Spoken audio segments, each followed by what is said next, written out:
सोचो अगर अगले चुनाव के बाद लाल किले से आवाज गूंजे, मेरे प्यारे देशवासियों, मेरा नाम राहुल गांधी है। पूरा देश चुप हो जाएगा। कुछ के चेहरे पर हैरानी होगी और कुछ के चेहरे पर मुस्कान होगी, और कुछ लोग यही सोच रहे होंगे कि ये सच है या फिर कोई सपना है। कभी जो जोक था वो अब जोखिम बन चुका है, जो मीम में था वो अब मंच पर होगा, और जो कभी जनता का मजाक था अब शायद जनता की मंशा बन चुका होगा। राहुल गांधी 10 साल पहले जिन्हें कोई सीरियस नहीं लेता था, अब वही मोदी सरकार की सबसे बड़ी चुनौती। क्या ये वही राहुल गांधी है जिसे हमने नकार दिया था, या वो वाकई उस स्तर पर पहुंच चुके हैं जहां देश उन्हें एक सीरियस ऑप्शन मानने लगा है? क्योंकि भाई ये भारत है, यहाँ दिन में भी तारे नजर आ सकते हैं। और क्या वही पप्पू जिसे हमेशा हमने हल्के में लिया अब देश का अगला प्रधानमंत्री बनने वाला है? भारत की राजनीति में कई बार ऐसे चमत्कार हो चुके हैं जिसे सुनकर दिमाग सचमुच में हैंग हो जाता है। साल था 1979। देश की राजनीति में ऐसा मोड़ आया जिसने सबको हैरान कर दिया। सिर्फ 60 सीटें जीतने वाला एक नेता प्रधानमंत्री बन गया। मैं और मेरे साथी इस नतीजे पर पहुंचे और हमारे देशवासी इस नतीजे पर पहुंचे। और देश भी इस सच्चाई पर हैरान रह गए क्योंकि जिस पार्टी ने 154 सीटें जीती थी वो बस बाहर बैठकर ताली बजाती रही। लेकिन सवाल उठता है, क्या ये सब संयोग था या राजनीति का चालाकी का नतीजा था? और इतिहास यही नहीं रुकता। 1999 में देश की सबसे बड़ी करिश्माई शख्सियतों में से एक अटल बिहारी वाजपेयी की सरकार भी सिर्फ एक वोट से गिर गई थी। ना कोई घोटाला, ना कोई कांड, सिर्फ एक वोट। अब सोचो, जब 60 सीट, 18 सीट और एक वोट ने इस देश का प्रधानमंत्री बदल दिया, तो आज की मोदी सरकार जिसने 400 पार का नारा दिया था लेकिन 240 सीटों तक सिमट गई थी, क्या वो भी इतिहास की तरह कभी भी अचानक गिर सकती है? क्या 2025 का बिहार चुनाव सिर्फ बिहार तक सीमित रह जाएगी, या उसकी गूंज सीधे दिल्ली की सत्ता तक जाएगी? क्या नीतीश कुमार और चंद्रबाबू नायडू जैसे नेता जो आज मोदी सरकार की रीढ़ है, कल को पलटी मार कर पूरा खेल पलट सकते हैं? और सबसे बड़ा सवाल, क्या मोदी सरकार अपने 5 साल पूरा कर पाएंगे या फिर एक बार फिर इतिहास खुद को दोहराने वाला है? इन सारे सवालों का जवाब हम इस वीडियो में देंगे, तो बने रहिए आगे। चलते हैं इतिहास की ओर। साल था 1975। देश की प्रधानमंत्री थी इंदिरा गांधी। उन पर इलाहाबाद हाईकोर्ट में मुकदमा चल रहा था। आरोप था कि 1971 के चुनाव में गड़बड़ी हुई है। कोर्ट ने साफ कह दिया कि इंदिरा गांधी का चुनाव रद्द किया जाए। मतलब अब उनकी सांसद और कुर्सी दोनों खतरे में, और प्रधानमंत्री पद भी। लेकिन इंदिरा गांधी ने हार नहीं मानी।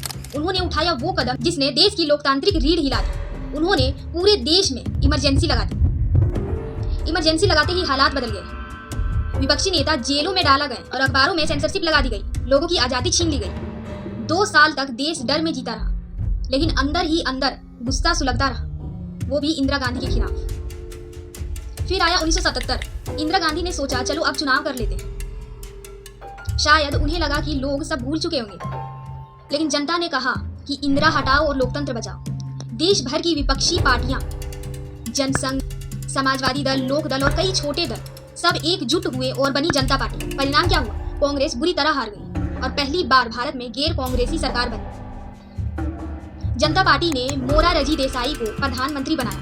लोगों को लगा अब असली बदलाव आएगा। 30 साल बाद कांग्रेस हट गई।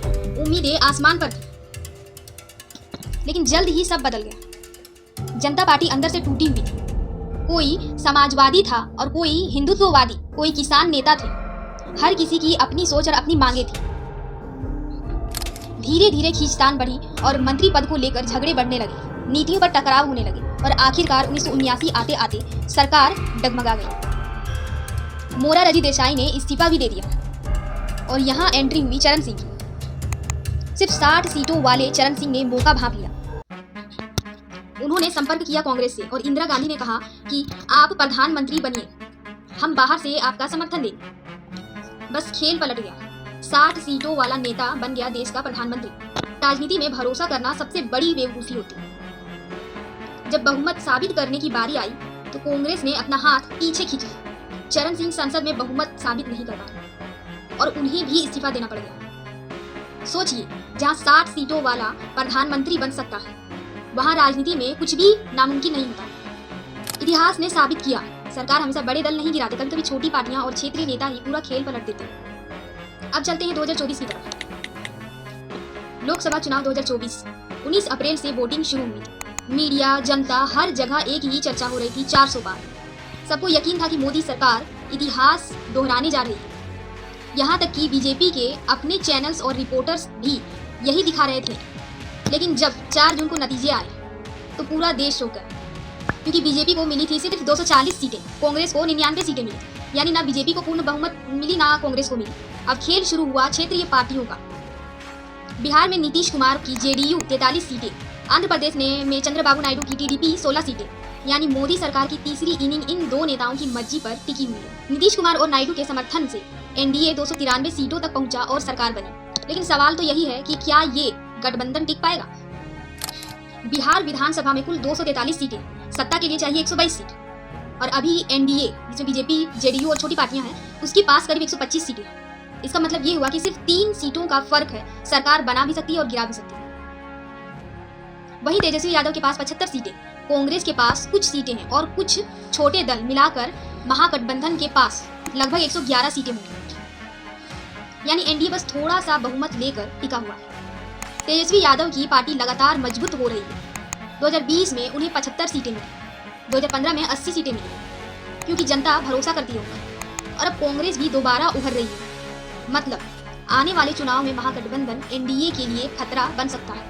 नीतीश कुमार जानते हैं कि हालात नाजुक हैं, इसलिए उन्होंने हाल ही में महिलाओं को 10,000 देने की योजना शुरू कर दी है। लोग बोले इतना बड़ा दाव क्यों लगा रहे? असल में नीतीश जानते हैं कि अगर कुछ सीटें हिल गई तो सत्ता हाथ से निकल सकती है। वो वोटर को खुश करने की कोशिश में है। लेकिन राजनीति में जब नेता डर में फैसला लेने लगे तो समझिए बदलाव करीबी है, क्योंकि इतिहास गवाह है नीतीश कुमार कई बार पलटी खा चुके हैं। 2013 में बीजेपी छोड़ी और 2015 में लालू कांग्रेस के साथ गए, 2017 में बीजेपी में लौट गए और 2022 में फिर से महागठबंधन में चले गए। तो अगर 2025 में भी उन्होंने पाला बदल लिया तो दिल्ली की कुर्सी तक असर पहुंच सकता है। बिहार की 40 लोकसभा सीटों में से अभी एनडीए के पास करीब 30 प्लस सीटें। अगर नीतीश कुमार पलटी मारते हैं तो कम से कम 12 सीटें सीधे इंडिया अलायंस यानी राहुल गांधी के पास जा सकती है। इसका मतलब कि मोदी सरकार का आंकड़ा 293 से घटकर 281 रह जाएगा।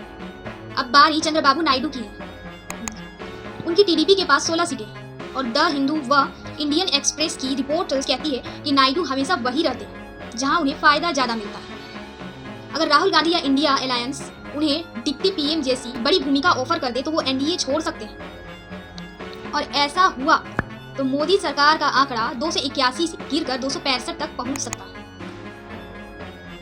अब जरा महाराष्ट्र को देखें। एकनाथ शिंदे का गुट अभी भी एनडीए में है, लेकिन महाराष्ट्र की राजनीति हवा की तरह बदलती है। एनडीटीवी और अस्ट्रोल की रिपोर्टर्स कहती है कि अगर सेंट्रल लेवल पर माहौल पलटा तो शिंदे गुट उद्धव ठाकरे और शरद पवार के साथ जा सकता है। इसका मतलब ये है कि एनडीए की सीटें और नीचे चली जाएंगी। राजनीति की असली सीख ये है कि अगर नीतीश अपनी 12 सीटें छोड़ दे, नायडू 16 सीटें जोड़ दे और महाराष्ट्र का गुट भी पलट जाए तो राहुल गांधी और इंडिया अलायंस आसानी से 272 पार कर सकते हैं और सरकार बना सकते हैं। और अगर राहुल गांधी उसी वक्त किसी क्षेत्रीय नेता को प्रधानमंत्री पद ऑफर कर दे तो 1979 की वही कहानी दोहराई जा सकती है। इतिहास गवाह है कि भारत की राजनीति सीटों से नहीं चलती है, चालों से चलती है। क्या 1979 की तरह 2025 में भी इतिहास खुद को दोहरा सकती है? क्या बिहार का चुनाव सिर्फ बिहार तक सीमित रह सकती है या उसकी गूंज फिर से दिल्ली तक जा सकती है? क्या नीतीश कुमार या नायडू पलटी मारेंगे? क्या मोदी सरकार अपनी तीसरी टर्म पूरी कर पाएंगे? या फिर अचानक एक दिन देश फिर से किसी नए प्रधानमंत्री का नाम सुनेंगे? इतिहास कहता है कि भारत में सरकारें बहुमत से नहीं, टाइमिंग और राजनीति की चाल से बनती है। अब फैसला जनता का है। आपका क्या मानना है कमेंट में जरूर बताइए। और अगर वीडियो अच्छी लगे तो लाइक करें, शेयर करें और चैनल को सब्सक्राइब करना ना भूलें।